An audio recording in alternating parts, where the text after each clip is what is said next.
Corona काळात उभारण्यात आलेल्या कळंबोळी कोविड हॉस्पिटलमधील कोट्यावधी रुपयांचे वैद्यकीय साहित्य सध्या वापराविना पडून असल्याची धक्कादायक बाब समोर आली आहे। या पार्श्वभूमीवर विरोधी पक्षनेते अरविंद म्हात्रे यांनी पाहणी दौरा करत प्रशासनाच्या कारभारावर सवाल उपस्थित केला।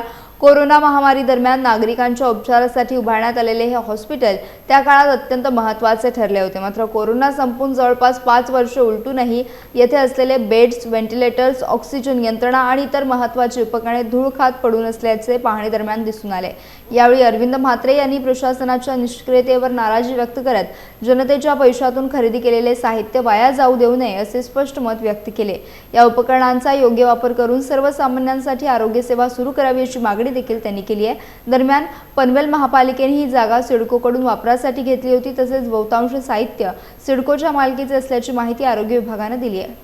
आज आम्ही कळंबोली येथे प्रभाग समिती ब मध्ये दौरा काढलेला आहे आणि या दौऱ्यामध्ये काही समस्या नागरिकांनी तक्रार पेटीमध्ये टाकलेल्या होत्या माझ्याकडे का हा सिडकोकडनं भूखंड दिलेला होता आपल्याला आणि कोरोना काळामध्ये याचा चांगल्या पद्धतीने उपयोग केलेला होता जनतेसाठी आणि तो तसंच पडू नये यासाठी या इथेशी कळंबोलीच्या दौऱ्याच्या याच्यामध्ये आम्ही इथेशी भेट घेतली असता आमच्या निदर्शनास आले का आपण पाहत असाल का प्रचंड ICU मधल्या मशिनरी इथं पडून आहेत। करोडो रुपयाचा आपण त्यावेळी कोरोना काळामध्ये खर्च केलेला होता, त्याही वस्तू इथेशी पडून आहेत। बेडही चांगल्या पद्धतीचे बेड आहेत, हे कुठेतरी हॉस्पिटलमध्ये आणखी उपयोग करता येतील आणि ह्या हॉस्पिटल हा तोडून नवीन 58 खाटाचा हॉस्पिटल बनवा आणि तो महिलांसाठी करण्यात यावा अशी आम्ही मागणी माननीय आयुक्त साहेबांकडे करणार आहे का जेणेकरून महिलांचे जे आजार असतात ते एकच जागेवर त्यांना समस्या निघतील।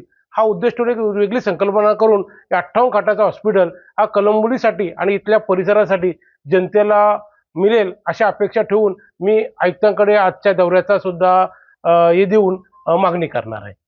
इतक्या वर्षानंतर ते करोडोच्या मशिनी येथे धूळ खात पडलेले आहेत, याकडे का लक्ष दिलं नाही पालिकेचं?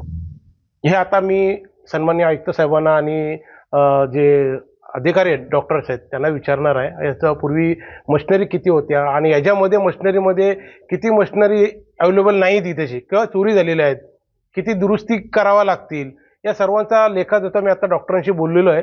डॉक्टर बोलले तुम्हाला येत्या 2 दिवसात त्याची पूर्ण माहिती देतो असं मला बोललेलं आहे।